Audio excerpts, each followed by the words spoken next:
कल बताया था बोर्स एटॉमिक मॉडल है ना, उसके बेसिस पर हम हाइड्रोजन एटम का रेडियस, अभी तो सिंगल है उसमें, वैसे सभी जितने रेडियाई हैं सब कैलकुलेट कर सकते हैं।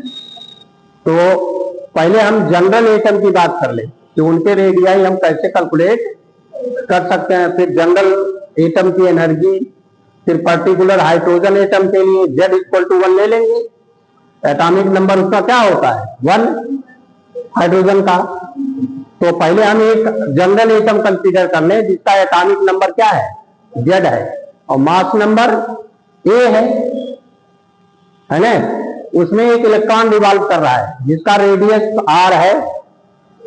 तो कंडीशन क्या बनेगी, जो बोर्स एटॉमिक मॉडल था या रदरफोर्ड एटॉमिक मॉडल था उसके अकॉर्डिंग अगर सर्कुलर ऑर्बिट है तो उसमें सेंट्रीपिटल फोर्स चाहिए। कहां से मिलेगा वो, इलेक्ट्रोस्टैटिक फोर्स ऑफ अट्रैक्शन से। तो थोड़ा सा लिखिए, consider an atom, consider an atom of atomic number Z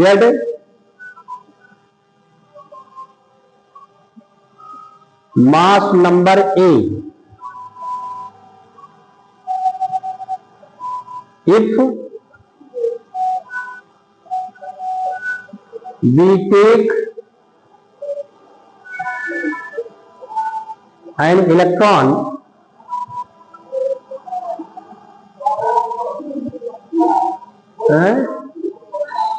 if we take an electron revolving around the nucleus, revolving around the nucleus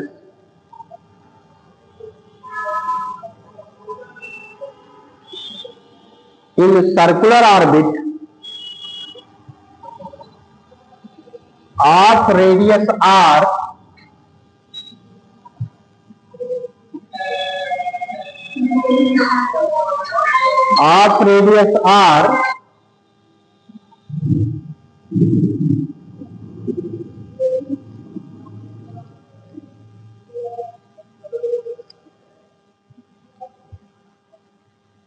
then the centripetal force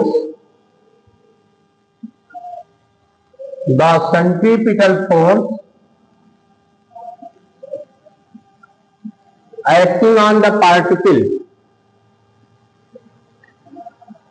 कितना होगा centripetal force, हम उसको लिखते हैं Fc। तो ये होता है mv²/r।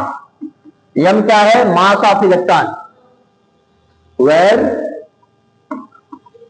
m is the mass of electron and m is its mass. तो इतना सेंट्रीपिटल फोर्स है।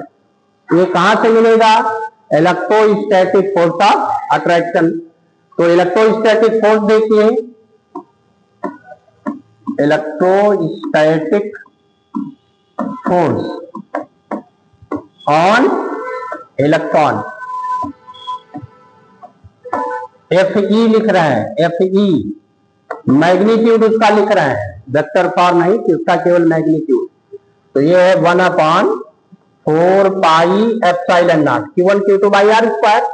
तो Q1 के जगह पर ZE, Q2 के जगह पर E/r²। तो ये इक्वेशन 2 हो गया। अब सेंट्रीपिटल फोर्स कहां से मिलता है, इलेक्ट्रोस्टैटिक फोर्स से। तो ये कंडीशन है, सिंस Fc इक्वल टू क्या होगा Fe। तो इससे क्या मिलेगा, mv²/r इक्वल टू 1/4πε0 ZE²/r²। तो एक r यहां से हटा दीजिए, ये r और यहाँ r² था तो एक r कैंसिल हो गया। तो हमें क्या मिल जाएगा, mv² मिल जाएगा। इसको हम बार बार यूज भी करेंगे, एम ई स्क्वायर देखिए कितना है 1/4πε0 Z E square by R है।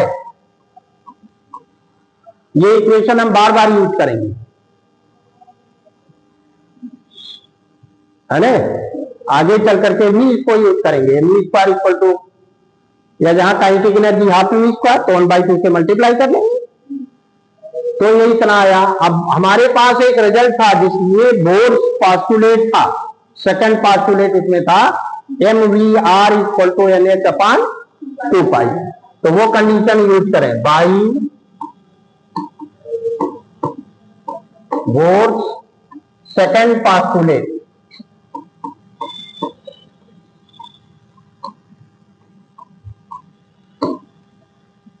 M V R equal to होता है एन एच अपॉन 2 पाई।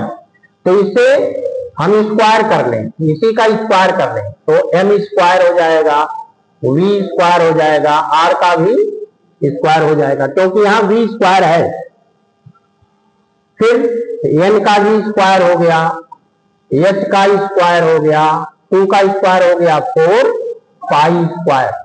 तो इसे एम वी स्क्वायर लिख लें, सबसे आसान यही है, एम वी स्क्वायर लिखे तो यहां से एक एम हटाना पड़ेगा, और आर स्क्वायर भी लिखो मत अभी, बाद में अभी लिख लेना, 2 मिनट भी नहीं लगेगा। तो एक एम हटाएंगे और एक आर स्क्वायर हटा लेंगे, तो यहां N square H square by 4 pi square, एक एम यहां से हटाएंगे तो यहां आ गया, आर स्क्वायर भी हटाएंगे तो यहां नीचे आ गया, ये इक्वेशन 4 हो गया। तो अब 3 और 4 देखिए लेफ्ट हैंड साइड सेम है, तो बाई इसीलिए ऐसा लिखा ही है, तो by 3 and 4, by equation 3 and 4 equate कर लीजिए। तो अभी बचा 1/4 pi epsilon naught Z E square by R. यहां क्या बचा है एन स्क्वायर, तो पहले हम एच स्क्वायर लिख रहे हैं, H square by 4 pi square M R square into N square है, एन है प्रिंसिपल क्वांटम नंबर। तो अब एक या आर देखिए यहां से कट जाएगा, फिर एक आर हटा दिया, अब 4 कट जाएगा, एक पाई भी कट जाएगा, यहां बचेगा जेड ई स्क्वायर और यहां नीचे बचेगा आर, हमको आर चाहिए, आर हम यहां ले आए, तो आर इक्वल टू होगा एच स्क्वायर, यहां एप्सिलॉन नॉट बचा है तो इसको यहां ले जाए ऊपर, अपॉन यहां बचा है पाई एम और ये जेड ई स्क्वायर, जेड ई स्क्वायर ये एक कांस्टेंट आएगा इंटू एन स्क्वायर है, तो ये इक्वेशन 5 हो गया। तो यही nth ऑर्बिट का रेडियस है, रेडियस ऑफ nth ऑर्बिट, क्योंकि यहां n है तो ये लिख सकते हैं रेडियस ऑफ nth ऑर्बिट। चाहते तो बार बार हम आर एन लिखते, तो वो बाद में ही लिख ले रहे हैं, ज्यादा आसान है। तो ये हम ऐसे लिखे आर एन इक्वल टू हो गया epsilon naught H square upon pi M Z ई स्क्वायर इंटू एन स्क्वायर। तो ये जनरल एटम के लिए है। जब हम हाइड्रोजन की बात करेंगे तो जेड इक्वल टू क्या ले लेंगे 1 कि नहीं। हीलियम के लिए बात करेंगे तो जेड इक्वल टू 2, लिथियम की बात करेंगे जेड इक्वल टू 3। कोई भी एटम के लिए उसका हम ऑर्बिट का रेडियस कैलकुलेट कर सकते हैं, कोई भी रेडियस हो, n इक्वल टू 1 2 3 4 5 रखते जाएंगे। तो फॉर हाइड्रोजन एटम क्या हो जाएगा, ये होगा for H atom n equal to 1 होता है, सॉरी z इक्वल टू 1 होता है। हाइड्रोजन एटम के लिए z इक्वल टू क्या है 1 है, तो z इक्वल टू 1 रख ले, तब क्या मिलेगा आर एन इक्वल टू होगा epsilon naught H square upon pi M E square, pi M E square ये एक कांस्टेंट है इंटू एन स्क्वायर। तो हमारा मेन रिजल्ट यही आया। अब इस पूरे की वैल्यू हमको मालूम है, एप्सिलॉन नॉट मालूम है, एच स्क्वायर मालूम है, फ्लाइंग कांस्टेंट है, पाई एन ई स्क्वायर सब नोन है। तो ये सब वैल्यू कांस्टेंट है। हम इसमें n इक्वल टू 1 2 3 4 5 रखते जाएंगे तो हाइड्रोजन में first orbit, second orbit, third orbit, fourth orbit सबके रेडियस कैलकुलेट कर सकते हैं। और अगर हम दूसरा एटम की बात कर लेंगे तो ये रखेंगे कि नहीं। तो इसीलिए जनरल फार्मूला हमने लिखा है। अब आप इसको लिखिए पहले।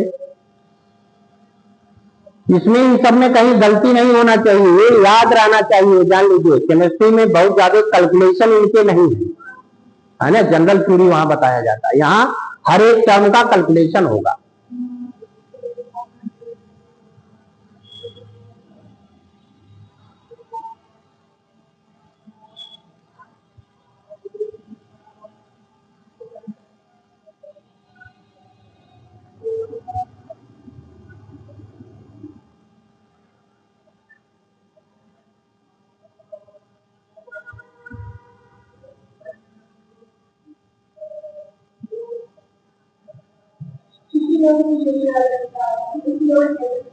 तो जेड रखें।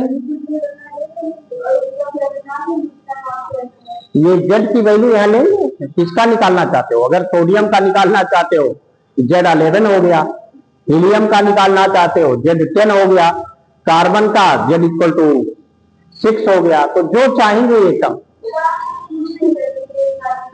ये अभी हम कैलकुलेट कर दे रहे हैं। इसकी वैल्यू अभी कैलकुलेट कर दे रहे हैं। ये 0.529 एंगस्ट्रॉम ये है। अभी कैलकुलेट, अभी वैल्यू लिख लेंगे तो वो निकल आएगा। और फिर अपान जेड है इंटू एन स्क्वायर है। एन की वैल्यू रखते जाएंगे और जेड रख देंगे तो जनरल फार्मूला से आप सबका कैलकुलेशन कर सकते हैं।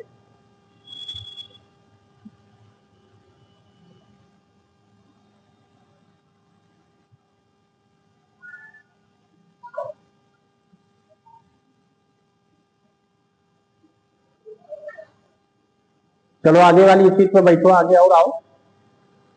देर करके आती हो बताओ। एक रिजल्ट पूरा हो चुका है।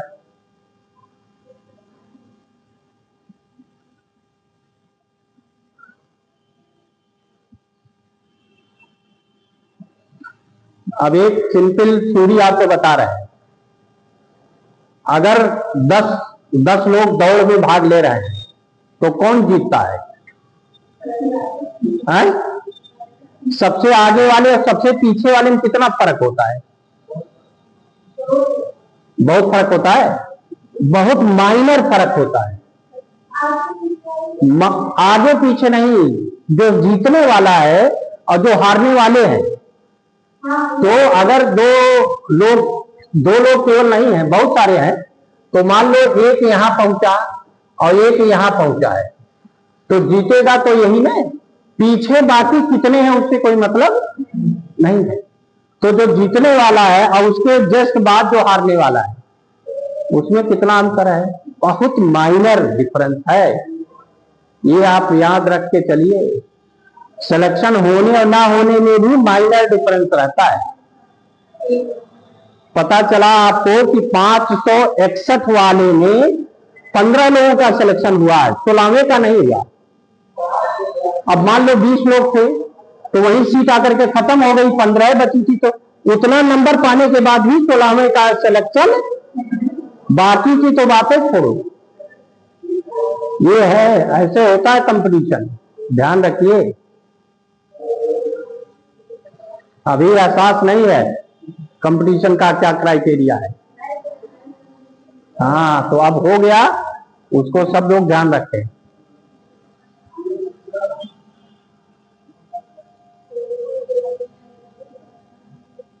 हो गया, यहां तक कोई दिक्कत कहीं नहीं है ना?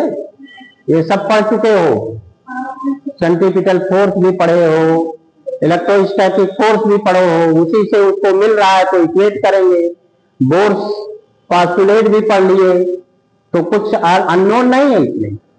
अब उसमें वैल्यू कैलकुलेट करना चाहे तो उसकी वैल्यू देख लीजिए कि कैसे रखेंगे और क्या आ गया। तो ये है अब देखिए epsilon naught H square upon, यहां है pi M E square, pi M E square, इसकी वैल्यू 8.85 10 टू द पावर -12 होता है ना।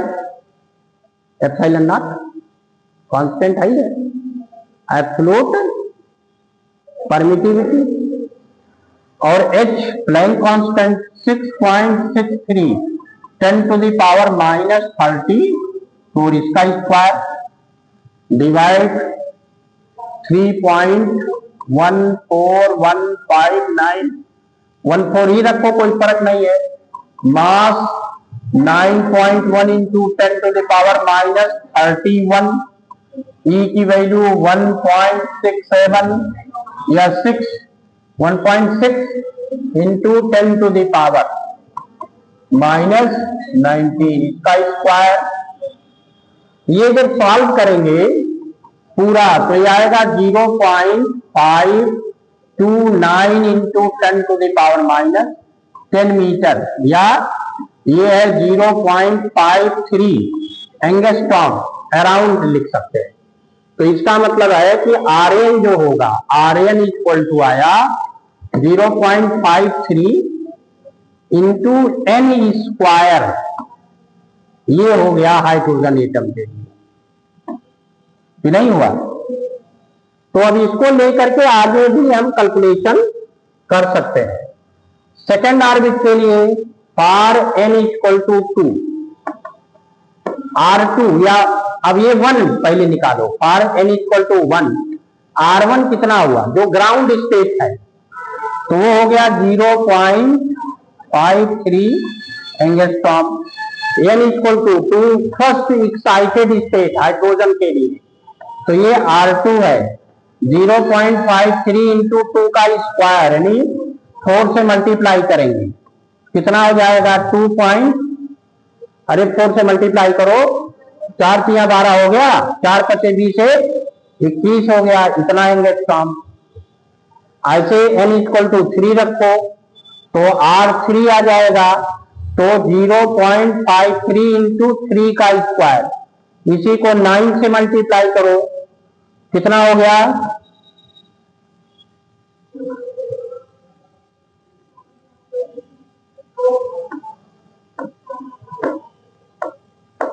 ऐसे बढ़ता जाएगा ना कि नहीं। तो ये हर एक ऑर्बिट को कैलकुलेशन कर सकते हैं। ऑर्बिट तो है ही है, इलेक्ट्रॉन भले ना हो, एनर्जी लेवल है हाइड्रोजन में। ऐसा नहीं है कि एक ऑर्बिट में इलेक्ट्रॉन है तो बाकी ऑर्बिट नहीं है। जो स्टेशनरी ऑर्बिट्स हैं वो तो रहेंगे ही, एनर्जी लेवल उनको कहा जाता है। एनर्जी लेवल तो हाई है, इलेक्ट्रॉन उसमें प्रेजेंट नहीं है, वो वैकेंट है ना। इसीलिए हाइड्रोजन में एब्जॉर्प्शन स्पेक्ट्रम मिलता है, नहीं तो एब्जॉर्प्शन स्पेक्ट्रम नहीं मिलता। फिर अगर एब्जॉर्प्शन स्पेक्ट्रम नहीं होता तो एमिशन स्पेक्ट्रम भी नहीं होता जिस फॉर्म में है। जब एब्जॉर्प्शन होता है तो एटम एक्साइटेड स्टेट में होता है, इलेक्ट्रॉन लोअर स्टेट से हायर स्टेट में जाते हैं, लेकिन वहां रुकते, फिर वापस आएंगे तो वही रेडिएशन करते हैं एनर्जी का, और जब रेडिएशन करेंगे तो एक स्पेशल स्पेक्ट्रल लाइन स्पेक्ट्रम में मिलेगी। क्लियर है। अभी उसका एनर्जी लेवल डायग्राम भी हम बनाएंगे, पहले एनर्जी कैलकुलेट करेंगे फिर उसका डायग्राम बनाएंगे कि कैसे एब्जॉर्प्शन और कैसे एमिशन स्पेक्ट्रम मिलता है। क्लियर है, लिख लीजिए, वो मेमोरी में रहना चाहिए।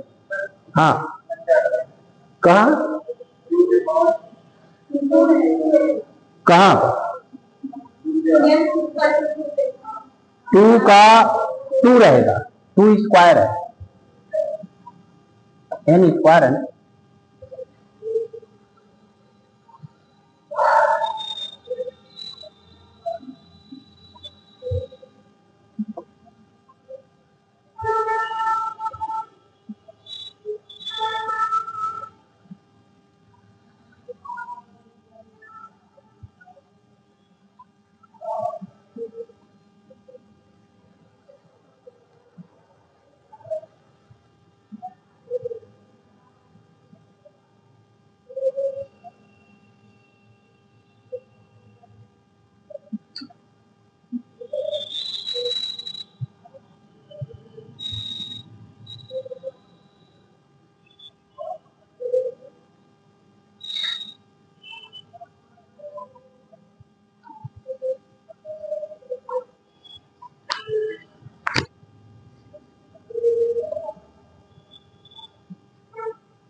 हो गया इतना। अब देखिए एनर्जी कैलकुलेट करें, जैसे रेडियस कैलकुलेट किया वैसे ही एनर्जी का भी कैलकुलेशन हम कर सकते हैं। तो एनर्जी का मतलब अगर इलेक्ट्रॉन रिवॉल्व कर रहा है तो उसमें काइनेटिक एनर्जी भी होगा और पोटेंशियल एनर्जी भी होगा। It is similar to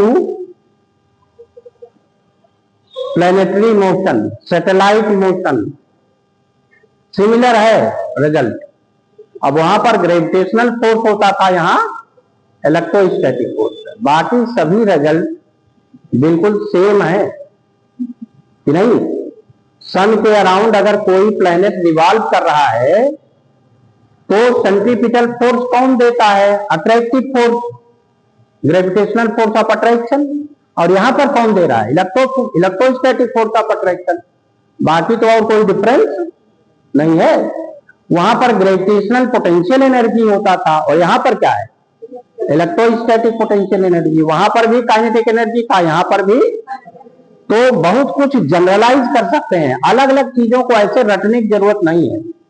memory में लाइए कि क्या चेंज होते हैं, बस केवल वही चेंज को आप अडॉप्ट कर लीजिए, सारे रिजल्ट अपने आप आ जाएंगे। और उस चीज को एकदम एकदम आप कंठस्थ कर लीजिए जो बार बार आने वाला है, सभी जगह आने वाला है कि नहीं। ये सब कई जगह पूछे जाने वाले हैं। अब देखिए एनर्जी की बात कर लें।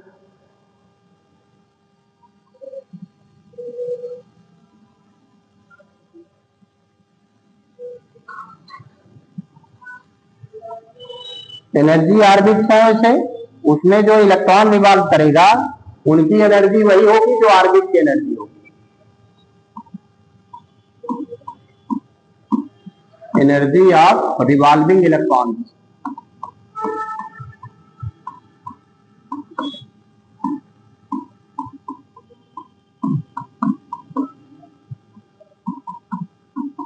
डिस्क्रीट एनर्जी लेवल्स होते हैं, तो जितना उनका एनर्जी होगा उसमें जो भी इलेक्ट्रॉन रिवॉल्व करेगा उसकी उतनी ही एनर्जी होगी, उससे कम या अधिक नहीं हो सकता कभी भी। तो थोड़ा सा लिखिए।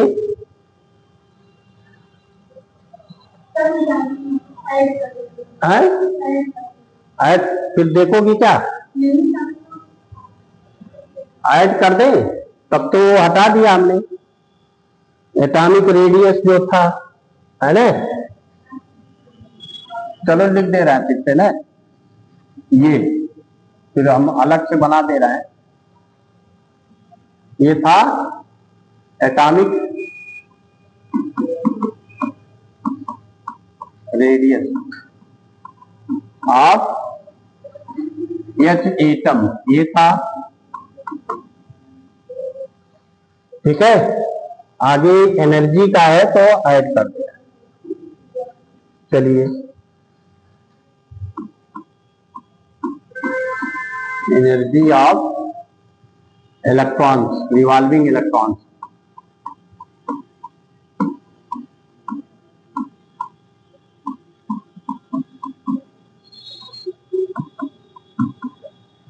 लिखिए थोड़ा सा result.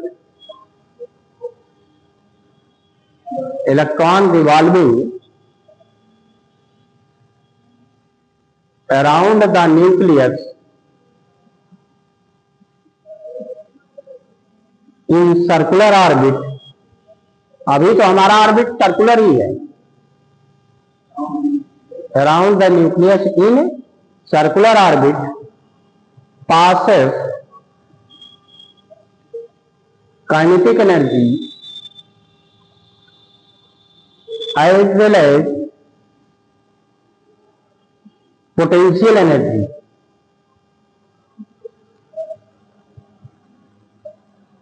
Total energy of it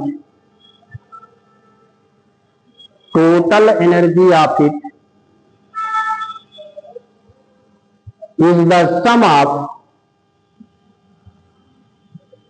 kinetic energy and potential energy. Is the sum of kinetic energy and potential energy. अब जो हमने लिया था अभी वही ले लीजिए। हमने क्या लिया था, एक सर्कुलर ऑर्बिट लिया,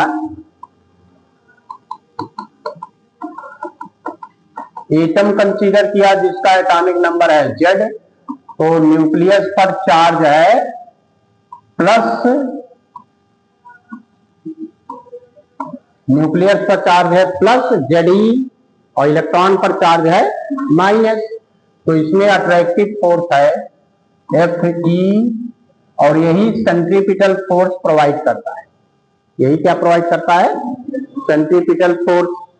तो ये होता है, अभी बताया था, Fe जो है वो क्या है, Fe है। सेंट्रीपिटल फोर्स कौन देता है, इलेक्ट्रोस्टैटिक फोर्स ऑफ अट्रैक्शन। तो अभी लिखा था, तो इसलिए बार बार वो सब नहीं लिख रहा है। ये है mv²/r और ये क्या है 1/4πε0 Ze इंटू e/r²। एक आर हमने कैंसिल कर लिया था, तो आया था mv², बताया था ये बार बार यूज होगा। तो ये है 1/4πε0 Ze²/r। अब हमको क्या चाहिए, हमको चाहिए काइनेटिक एनर्जी। हमको क्या चाहिए, काइनेटिक एनर्जी। तो वो होता है हाफ mv²। कितना, हाफ mv²। तो किससे मल्टीप्लाई कर रहे हैं, 1/2 से।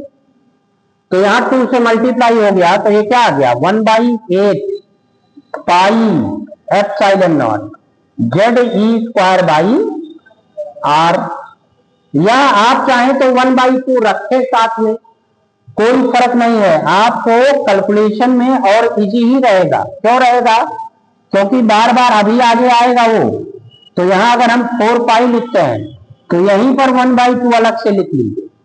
तो ये टर्म हमने दोनों तरफ मल्टीप्लाई किया, इसका मतलब यहां भी 1/2 से, यहां भी 1/2 से। तो ये एक इक्वेशन हो गया। यही आपका K है। ये क्या है, आपका K हो गया, काइनेटिक एनर्जी। तो अब K इक्वल टू ए आ गया आपका, K इक्वल टू हो गया हाफ इंटू 1/4πε0 Ze²/r। यही आपका K है, हाफ mv² होता है K। आप पोटेंशियल एनर्जी देखिए, ये हो गया काइनेटिक एनर्जी। पोटेंशियल एनर्जी क्या है, इलेक्ट्रोस्टैटिक पोटेंशियल एनर्जी है, इलेक्ट्रोस्टैटिक पोटेंशियल एनर्जी को क्या लिखते हैं, U। तो ये होता है 1/4πε0 Q1Q2/r। इलेक्ट्रोस्टैटिक्स में पढ़ा है, Q1Q2/r। तो Q1 की जगह पर है Ze इंटू -e। इसमें चार्ज विथ साइन लिया जाता है, क्योंकि ये क्या है, स्केलर है। और फोर्स क्या था, वेक्टर था, उसमें अट्रैक्शन और रिपल्शन की बात होती है। और यहां पर मैग्नीट्यूड पॉजिटिव और निगेटिव की बात होती है। पोटेंशियल लेंगे, पोटेंशियल एनर्जी लेंगे तो विथ साइन लिया जाएगा। फोर्स फील्ड लेंगे तो मैग्नीट्यूड लेंगे और उसमें अट्रैक्टिव और रिपल्सिव डायरेक्शन होता है, वो कंसीडर किया जाता है। तो अब ये आपका पोटेंशियल एनर्जी हो गया, कितना आया, ये आ गया -1/4πε0 Ze²/r। ये हो गया आपका U। टोटल एनर्जी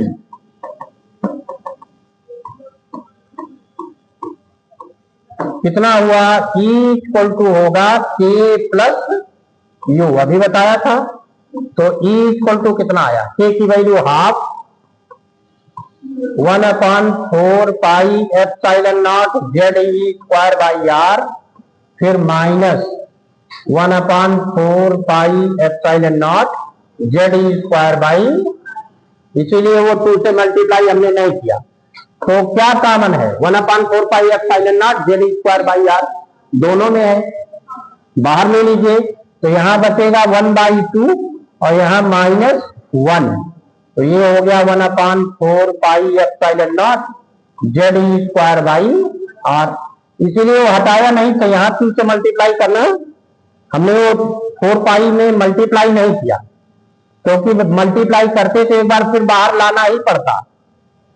तो अब ये 1/2 -1 तो -1/2, तो ये हो गया -1/2 into 1/4 pi epsilon naught Z E square by R. तो ये है टोटल एनर्जी।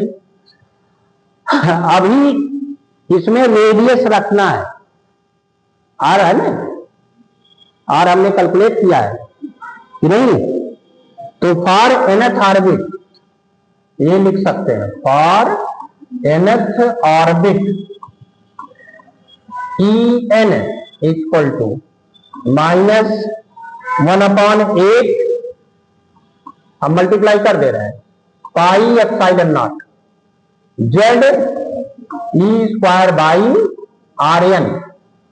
अब आर एन की वैल्यू रख लो, तो E N equal to -1/8 pi epsilon naught Z E square by R N की वैल्यू कितना था, आर एन था epsilon naught H square divide pi M Z ई square, pi M Z E square था, तो वो ऊपर चला जाएगा, पाई एम जेड ई स्क्वायर, और ऊपर एन स्क्वायर भी था तो नीचे आ जाएगा एन स्क्वायर। ऊपर क्या था, एप्सिलॉन नॉट एच, और एन स्क्वायर भी तो था, तो एन को हम अलग किए हैं इसीलिए। अब जरा देखो क्या आया, तो नीचे है, तो ई एन कितना आ गया, सॉल्व कर लो, क्या कैंसिल हुआ, देखो पाई, पाई कैंसिल हो गया, ठीक। तो ये हो गया माइनस जेड इंटू जेड, तो z square e to the power 4 और एम, नहीं, ऊपर देखो जेड और z, z square e to square square e to power 4 और एम, तो ये हो गया z square m e to the power 4 upon 8 epsilon naught H square into N square. देख लो कुछ छूटा नहीं ना है, एप्सिलॉन नॉट का स्क्वायर, हाँ ये छूट गया, स्क्वायर है ना। इसको हम जनरलाइज कर लें, जनरलाइज क्या कर लें, En को ऐसे लिख दें, En इक्वल टू माइनस ये जेड स्क्वायर है, यहां पर m E to the power 4 upon 8 epsilon naught square, तो एक सी से मल्टीप्लाई करते हैं, एप्सिलॉन नॉट स्क्वायर, और एक एच से मल्टीप्लाई करें तो एच क्यू। देख लो क्या कर रहा है, हमने एक सी मल्टीप्लाई किया और एक एच मल्टीप्लाई किया। सी क्या है, स्पीड ऑफ लाइट, एच है प्लैंक कांस्टेंट, तो इसका मतलब डिवाइड किया तो मल्टीप्लाई करेंगे, तो इंटू एच सी कर लिया, और यहां by sorry n square by N square, तो ये एक कांस्टेंट है, m e to the power 4 8 c epsilon naught square h q, कौन सा कांस्टेंट है, इसको क्या नाम दिया गया, वो जो ब्रैकेट में लिखे हैं, इसीलिए तो सी और एच से मल्टीप्लाई किया है, नहीं याद है, केमिस्ट्री में था कि नहीं था, नहीं था,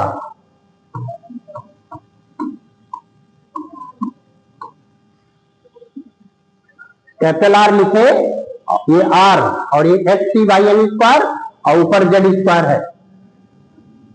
आर को तब क्या कहेंगे, वेयर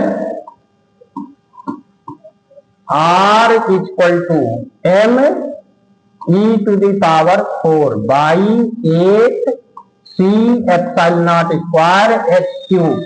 इसको ऐसे याद रख सकते हो, सी का 1 पावर है, एप्सिलॉन नॉट का 2 पावर है और एच का 3 पावर है और मल्टीप्लाई 8 है। इज ए कांस्टेंट कॉल्ड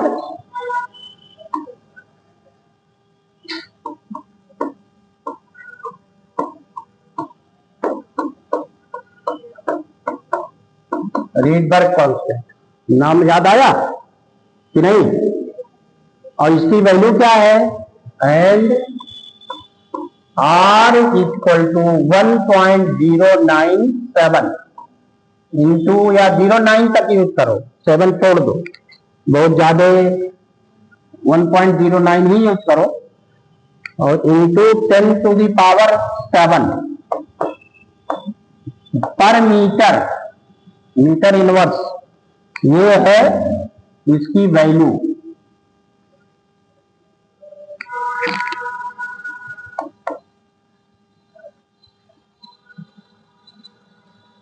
इसको कहा गया है रीडबर्ग कांस्टेंट और ये इसकी वैल्यू है 1.09 10 टू द पावर 7 पर मीटर। तो हाइड्रोजन एटम की अगर बात कर लें, for hydrogen atom Z equal to 1, तो En कितना आया? -RHc बाई n स्क्वायर, यही आ गया केवल।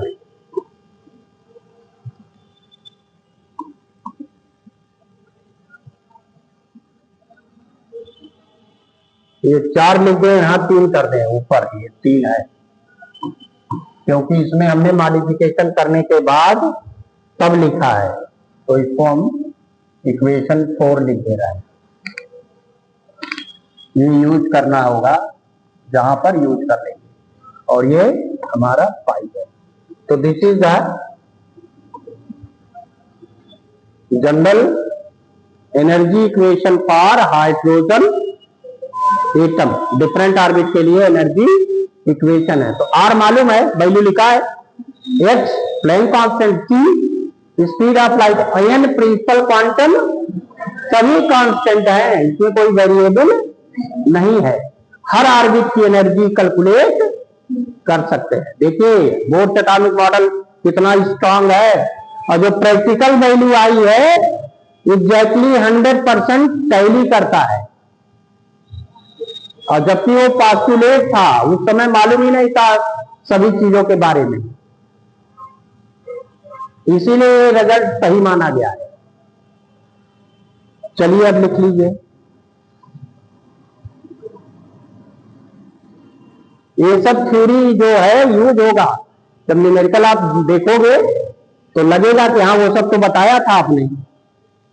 हर एक रिजल्ट इसमें जब आएगा न्यूमेरिकल में सभी पूछे गए हैं तमाम चीजें।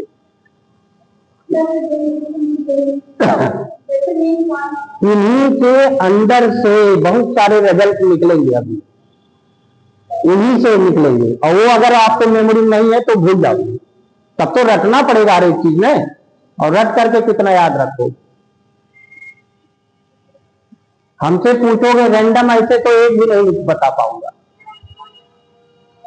लिखने को कहोगे तो लिखते जाएंगे और कहीं गलत आना तभी तो आएगा, मेमोरी में रहेगा तब ना आएगा।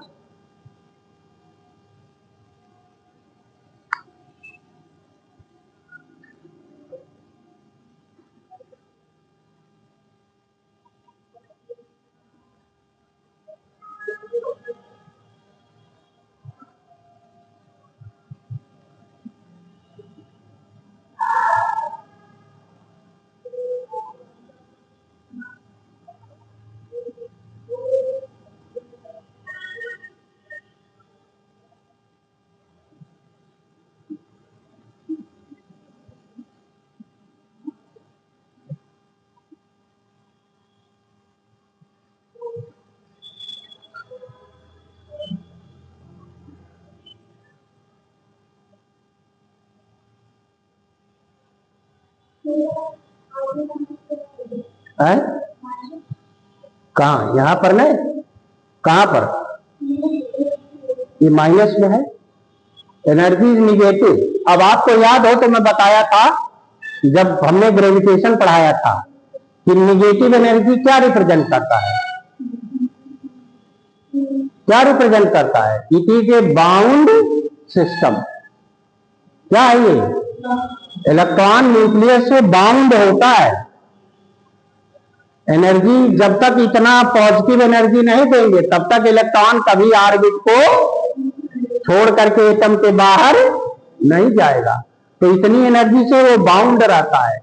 जैसे हमने सैटेलाइट प्लैनेट के लिए बताया था और उस समय बताया भी था कि निगेटिव एनर्जी का क्या मतलब है। तो it is a bound system.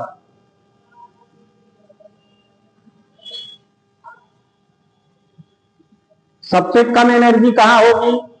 Close to the nucleus. और जब वो एटम के बाहर होगा तब जीरो होगी जाके, तब जीरो होगा। ये निगेटिव वैल्यू है, कम है, और जीरो अधिक है ना उससे, कि नहीं है?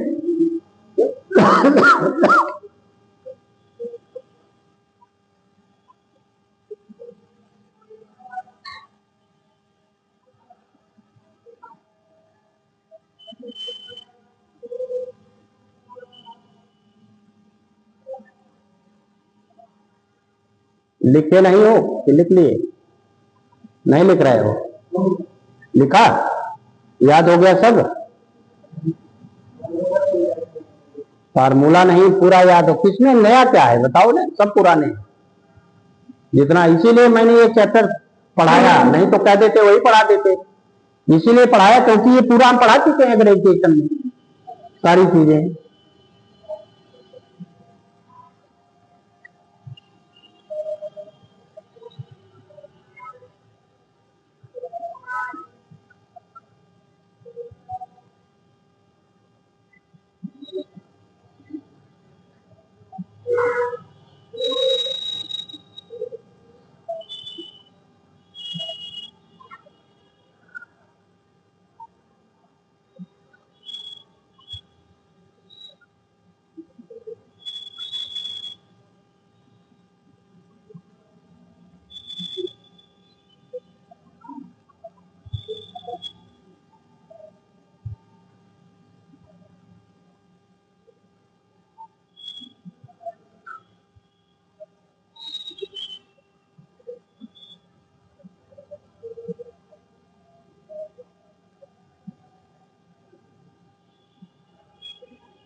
अब मान लीजिए कोई दूसरा एटम होता तो जेड रखते, जेड रहेगा तब जेड स्क्वायर, और उसकी भी वैल्यू ले लेते कि नहीं? तो जनरल का भी हम निकाल सकते हैं कितनी एनर्जी होगी।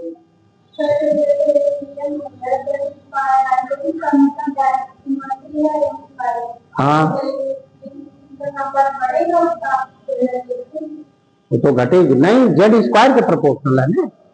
एन तो हाई है, तो किसी एटम के लिए जेड बढ़ेगा ना अलग अलग एटम में, और ऑर्बिट नंबर तो वही रहेंगे, first orbit, second orbit, third orbit, है ना। तो पहले तो ये जेड जो है वो बढ़ेगा, तो जेड स्क्वायर बढ़ेगा, तो मोर निगेटिव हो जाएगा कि नहीं होगा? चलिए यहां तक हो गया, क्लियर है? अब ये सिंपल, जैसे ये कॉम्प्लिकेटेड था ये सब, ये रिजल्ट लिखते कॉम्प्लिकेटेड है। अब R H C by N square या Z square R C by N square, ये सिंपल हो गया। अब आर क्या है? एक कांस्टेंट है जिसको हम क्या कहते हैं, रीडबर्ग कांस्टेंट, उन्होंने डिफाइन किया था, और उसकी ये वैल्यू है, तो इजी हो गया ना, हम कैलकुलेशन तुरंत इजी हो गया। अब हम देखें कि एनर्जी लेवल है क्या, हमारे जो हाइड्रोजन एटम है उसमें क्या एनर्जी लेवल है।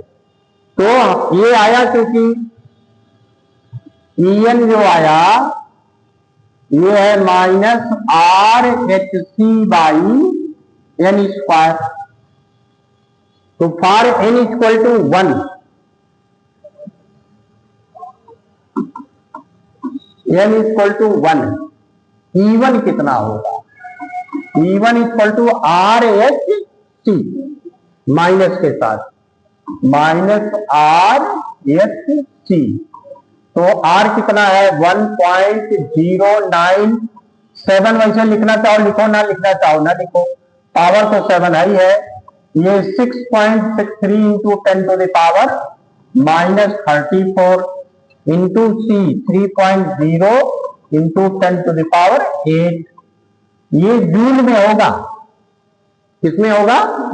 जूल में। और अगर इलेक्ट्रॉन वोल्ट में निकालना चाहते हैं तो इसको 1.6 इंटू 10 टू द पावर -19 से डिवाइड कर दो तो इलेक्ट्रॉन वोल्ट में आ जाएगा। और इसका अगर कैलकुलेशन करेंगे तो -13.6 इलेक्ट्रॉन वोल्ट होगा। ये कैलकुलेट करके आप चाहें तो देख सकते हो, इतनी वैल्यू है। सब में आर एक्टिव रहेगा। अगर अलग अलग एटम लोगे तो जेड बढ़ता जाएगा, जेड का स्क्वायर होगा। और ऑर्बिट नंबर बदलोगे तो 1 के लिए हो गया। अब 2 की निकालोगे, E2 कितना हुआ? E2 इक्वल टू यही वैल्यू है अपॉन 2 स्क्वायर, तो -13.6 अपॉन 2 का स्क्वायर यानी 4। तो डिवाइड कर लो, कितना आ जाएगा? -3.4 इलेक्ट्रॉन वोल्ट।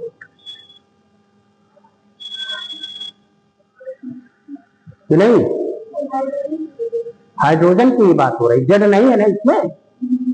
जेड अगर होता, जेड इक्वल टू 1 रखा तब नहीं आया है कि नहीं?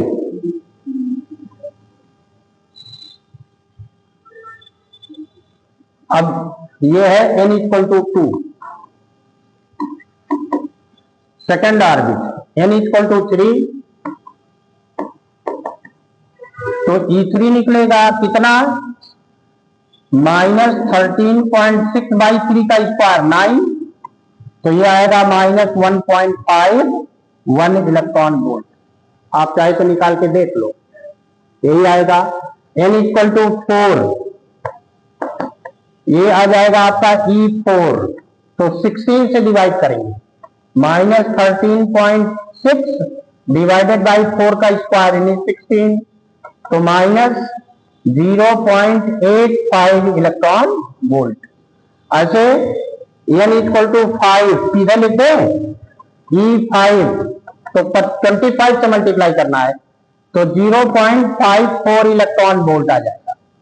n इक्वल टू 6, तो E6 आएगा, तो 36 से डिवाइड करेंगे, 0.37 EV आएगा। फिर ऐसे n इक्वल टू 7 ले लो, तो E7 निकलेगा, 49 से डिवाइड करोगे तो 0.20 EV आएगा। अब अगर n इक्वल टू इंफिनिटी ले लोगे तो 0 हो जाएगा। क्या हो जाएगा? 0। तो अब ये एनर्जी लेवल बने, देखो एनर्जी लेवल डायग्राम अगर हाइड्रोजन एटम में बनाए तो ऐसे आया।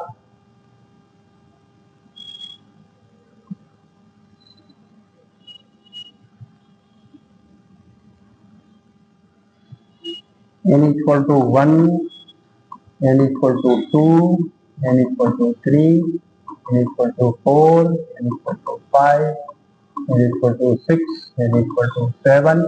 अभी n इक्वल टू इंफिनिटी के लिए ऐसे डॉटेड लाइन बना देना है। तो ये है n इक्वल टू इंफिनिटी, तो एनर्जी इसकी 0 इलेक्ट्रॉन वोल्ट, और ये 0.20 EV, ये 0.37 EV, 0.54 EV, 0.85 EV,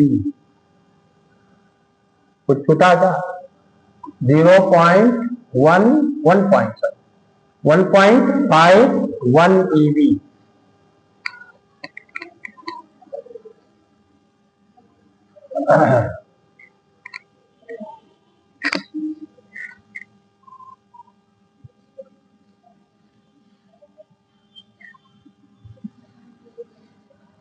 minus 3.4 GeV और 13.6 ये एनर्जी लेवल डायग्राम है।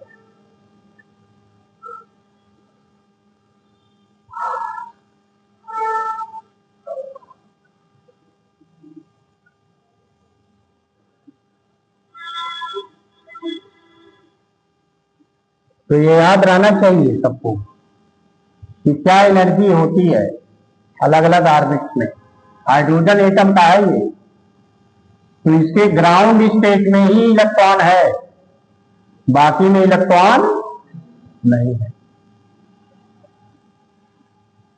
अब इनके बीच में गैप भी उसी हिसाब से होना चाहिए जैसे एनर्जी का डिफरेंस है, इसीलिए डिफरेंस कम या ज्यादा दिखाई दे रहा है। ये है ग्राउंड स्टेट, ग्राउंड केवल इलेक्ट्रॉन यहां पर है, बाकी में इलेक्ट्रॉन नहीं है हाइड्रोजन एटम में। और कोई एटम होगा तो उसका एनर्जी लेवल भी अलग होगा, क्योंकि उसमें जेड आएगा और उनमें इलेक्ट्रॉन्स भी होंगे।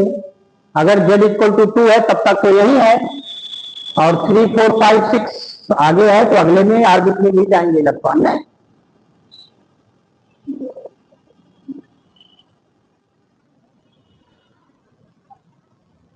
मिला लो बुक में एकदम यही लिखा होगा। कोई डिफरेंस है कहीं एक भी डिजिट का?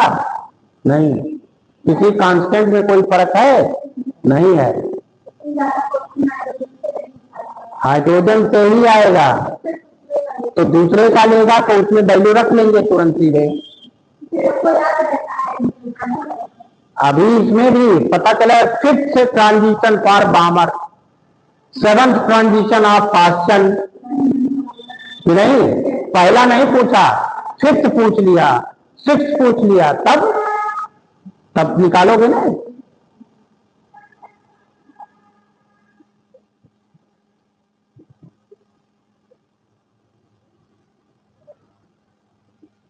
हाइड्रोजन स्पेक्ट्रम ही है सिलेबस में, क्योंकि बोर्ड एटॉमिक मॉडल है, हाइड्रोजन स्पेक्ट्रम का एक्सप्लेनेशन है। तो ये है एनर्जी लेवल, है ना। अभी आप आर रेडियस भी निकाल सकते हो, सॉरी स्पीड, इलेक्ट्रॉन के स्पीड अलग अलग ऑर्बिट में क्या होंगे वो भी कैलकुलेट कर सकते हैं। लिख लो उसको भी, लिखो speed of electron in different circular orbit of hydrogen atom, speed of electron in different circular orbit of hydrogen atom.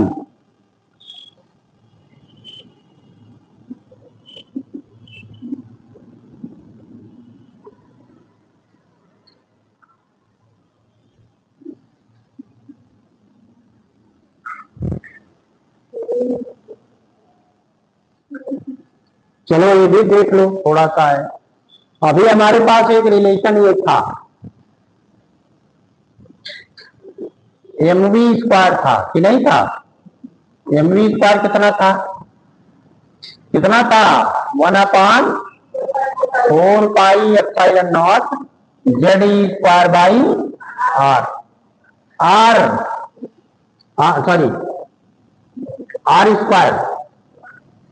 एक r कट गया ना mv²/r, तो r है, r² नहीं, क्या है? r। ये था। और बोर्ड सेकंड पास्टुलेट क्या था? By board second postulate mvr=nh/2π। तो इससे भी निकाल, v = क्या होगा? nh/2πmr, 2πmr। और 1 में रखो तो 1 से क्या मिल जाएगा? m है और इसी का स्क्वायर, तो n h by 2πmr square equal to 1/4 epsilon naught z square by R.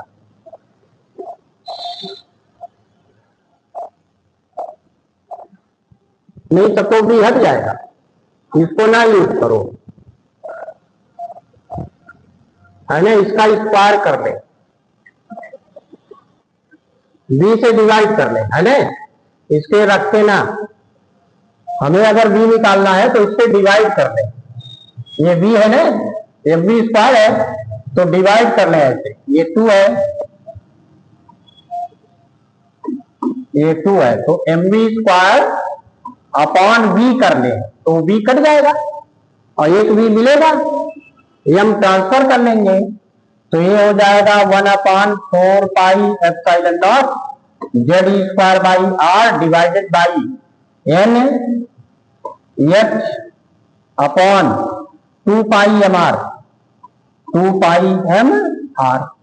तो ये टर्म सबसे ऊपर और ये टर्म सबसे नीचे जाएगा, एक बी कैंसिल हो गया तो मिलेगा एम वी इक्वल टू, ये ऊपर है जेड ई स्क्वायर इंटू 2πmr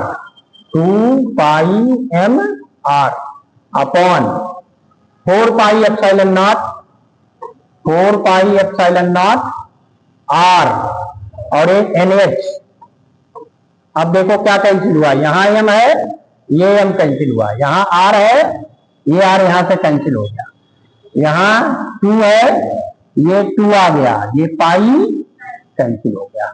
तो v की वैल्यू क्या आ गई, v इक्वल टू कितना आया, जेड ई स्क्वायर ऊपर बचा, Z E square upon 2 epsilon not NH, 2 epsilon nought H और नीचे है 1/n। अब हाइड्रोजन एटम रख लो तो जेड भी हट जाएगा कि नहीं हट जाएगा, पार hydrogen atom Z equal to क्या हो गया 1, तो v इक्वल टू क्या आ गया E square upon 2 epsilon nought H और 1/n।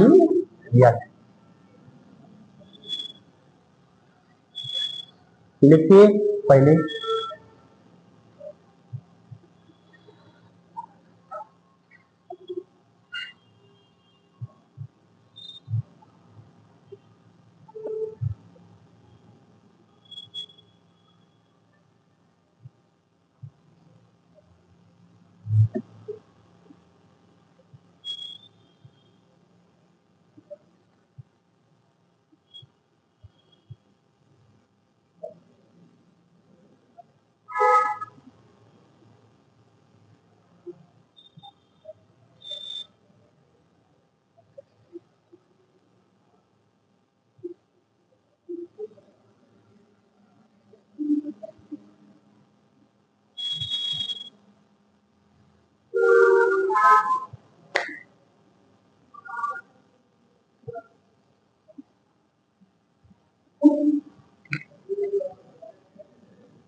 अब चाहे तो यहीं से कैलकुलेशन कर सकते थे, लेकिन अब एक सिंपल इक्वेशन अगर बनाना चाहें तो एक चेंज और कर सकते हैं। इसको हम ऐसे लिख सकते हैं v इक्वल टू c/n है, तो एक c से मल्टीप्लाई किया तो c से डिवाइड करना पड़ेगा, 2c epsilon nought H where e square upon 2c epsilon naught H is a constant called, क्या कहते हैं इसको, fine structure constant. And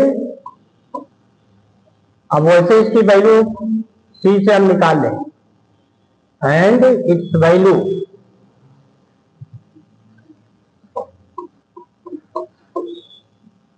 is, ये होता है 0.00727,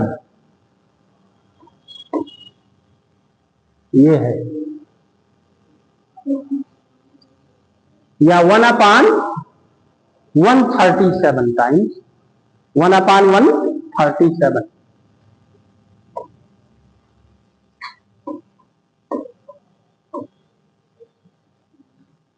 ये लिखिए,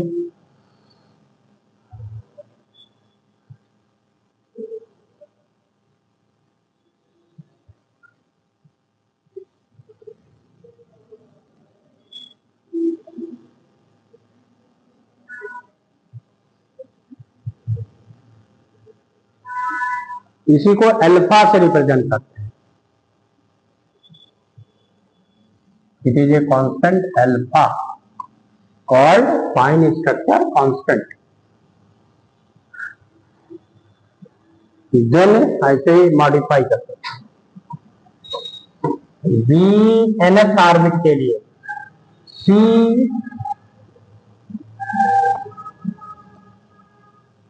अपॉन 137 एन,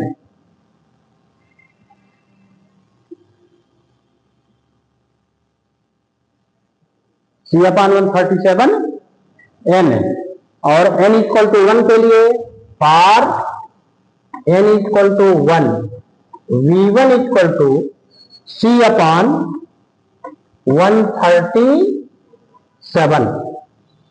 और ये कितना होता है जानते हो?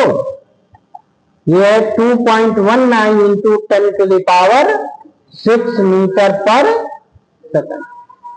अब मान लो सेकंड ऑर्बिट में निकालना है तो यहां पर 2 आएगा, यानी इसी का डिवाइडेड बाई 2। थर्ड ऑर्बिट में यही डिवाइडेड बाई 3, फोर्थ ऑर्बिट में डिवाइडेड बाई 4, लिखते जाएंगे, अलग अलग ऑर्बिट की स्पीड निकल आएगी।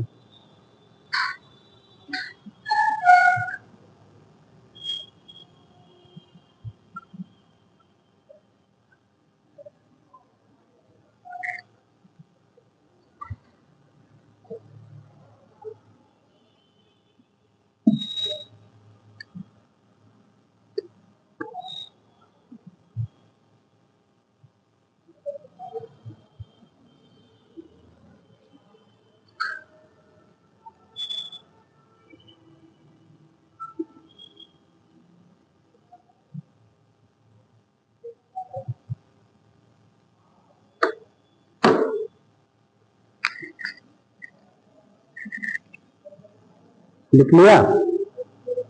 टाइम पीरियड जानते हो कि नहीं? टाइम पीरियड कैसे आएगा?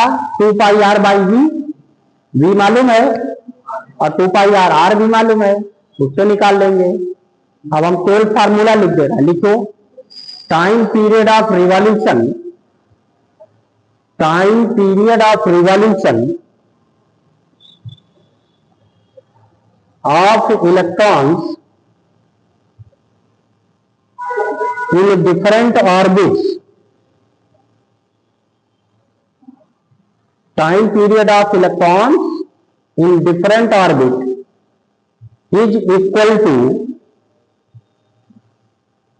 4 epsilon naught square h cube, 4 epsilon naught square h cube upon m e to the power 4। 4 क्या लिखे हो? 4 epsilon naught square h cube upon m e to the power 4 n cube। तो ये nth orbit का है, यानी cube के proportional है। Speed of electron inversely proportional to n है कि नहीं? Energy of electron inversely proportional to n square है। Radius of orbit directly proportional to N square है, और time period of electron directly proportional to N cube है ना। तो ये सब रिजल्ट याद रखेंगे, पीछे जब न्यूमेरिकल्स आएंगे तो ये सब आएंगे देखना, और इसी से सभी कैलकुलेट भी हो जाएगा, जो निकाल रहे हैं इन्हीं से सभी वैल्यूज कैलकुलेट होंगी। अब जरा हम एब्जॉर्प्शन स्पेक्ट्रम की बात करें कि एब्जॉर्प्शन स्पेक्ट्रम कैसे हाइड्रोजन का मिलेगा या क्या मिलेगा, और फिर तब इमिशन स्पेक्ट्रम की बात होगी ना। तो पहले हेडिंग डाल लो, absorption spectrum of hydrogen, absorption spectrum of hydrogen. तो होता क्या है, हाइड्रोजन गैस एटॉमिक स्टेट में हाइड्रोजन के एटम्स दिए जाए और उसमें ऑर्डिनरी लाइट, यानी वो लाइट जिसमें सभी वेवलेंथ हो, तो ये ऑर्डिनरी लाइट है।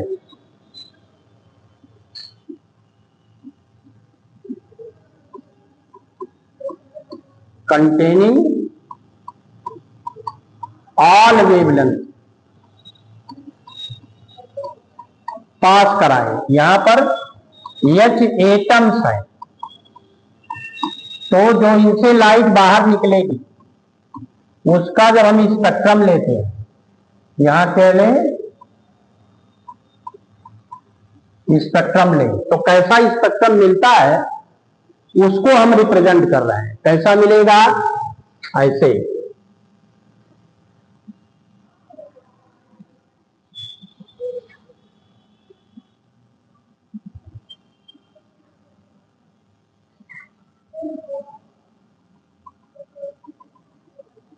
ऐसे मिलेगा, देखिए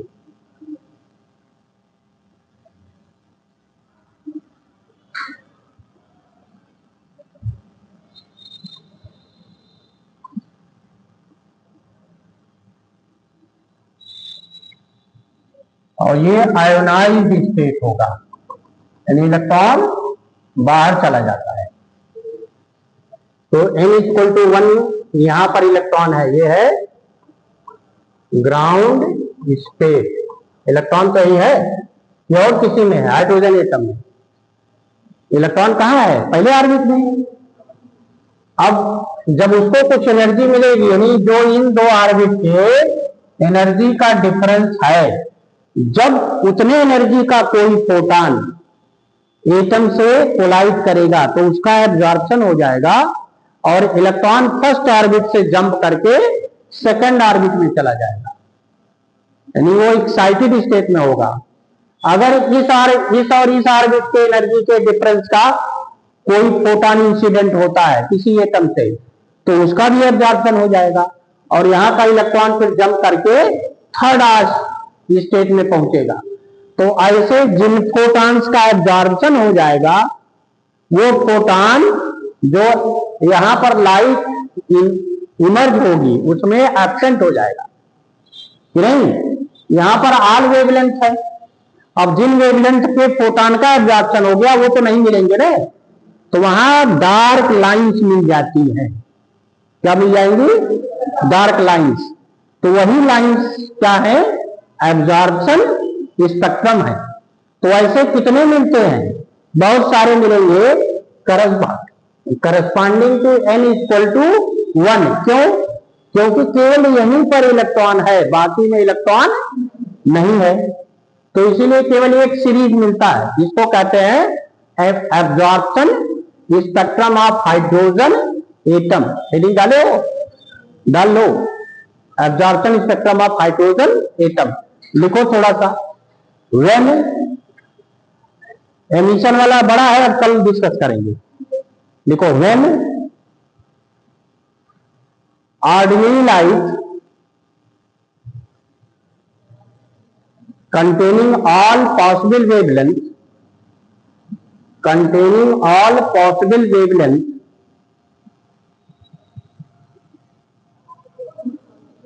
wavelength passed through hydrogen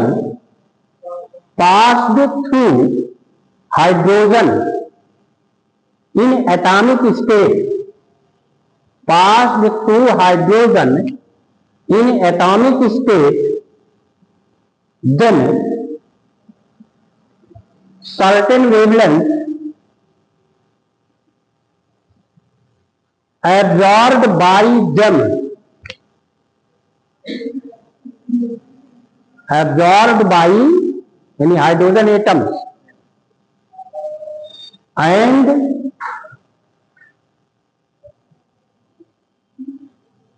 dark lines are obtained on bright background,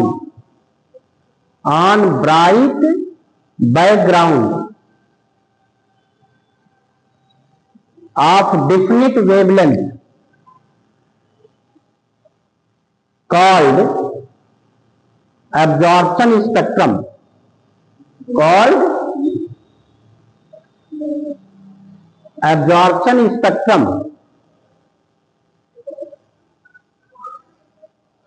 वो ऐसे है, ऐसा एब्जॉर्प्शन होता है ना।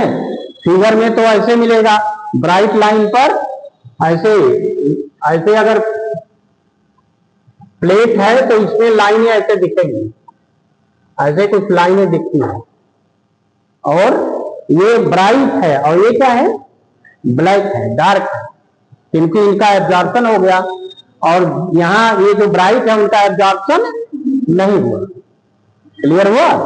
तो इस तरह का जो स्पेक्ट्रम मिलता है उसको क्या कहते हैं, एब्जॉर्प्शन। और एमिशन स्पेक्ट्रम, ये एमिशन स्पेक्ट्रम इसका उल्टा होगा, एरो नीचे रहेगा और बहुत सारी सीरीज होगी।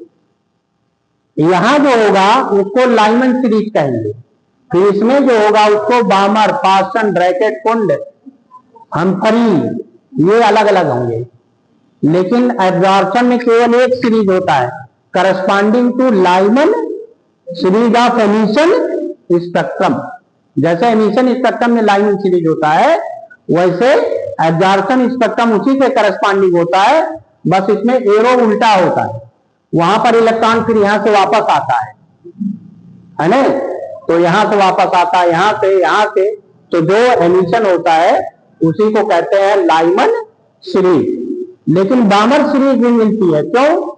क्योंकि इलेक्ट्रॉन यहां है तो यहां से कोई जरूरी नहीं डायरेक्ट वापस आ जाए, वहां से यहां भी आ सकता है, यहां से यहां आ सकता है, तब फिर वापस आएगा। तो इसीलिए कई सीरीज मिलती है। लेकिन एमिशन में, सॉरी, एब्जॉर्प्शन में केवल एक सीरीज मिलेगी। क्यों? क्योंकि इलेक्ट्रॉन केवल ग्राउंड स्टेट में ही है, बाकी में नहीं है। लेकिन जब यहां पहुंच जाएगा तब तो वहां से यहां भी आ सकता है और यहां से यहां भी आ सकता है, तो इसीलिए 2 रेडिएशन करेगा। और एब्जॉर्प्शन में केवल एक एब्जॉर्प्शन हुआ, वो हायर स्टेट में चला गया। आया क्लियर? तो अगले दिन हम एमिशन स्पेक्ट्रम को डिस्कस करेंगे, वो बड़ा है, और उसका ओरिजिन क्या है, ओरिजिन भी डिस्कस करेंगे। पहली सीरीज जो मिली थी वो बामर सीरीज ही मिली थी, और बामर ने उसका बड़े मेहनत से कैलकुलेशन किया था उसके वेवलेंथ का, क्योंकि ये सारे रिजल्ट तब मालूम नहीं थे, ये सब रिजल्ट कई साल बाद फिर आए, तब उससे टैली किया गया। और बामर सीरीज मिली क्यों? क्योंकि वो विजिबल रेंज में होता है, इसलिए वो दिखाई दिया। चलिए फिर अगले दिन उन सबको डिस्कस करेंगे। हाँ, दोनों एक साथ पढ़ाएंगे। क्यों? एक ही टॉपिक है, कहाँ खत्म हो जाएगा अब। हाँ, तो अभी इसमें 4, इसके कल के बाद भी 4 डे अलाटेड है, एक में ही सिलेबस में एक ही, उसके बाद सेमीकंडक्टर बचे।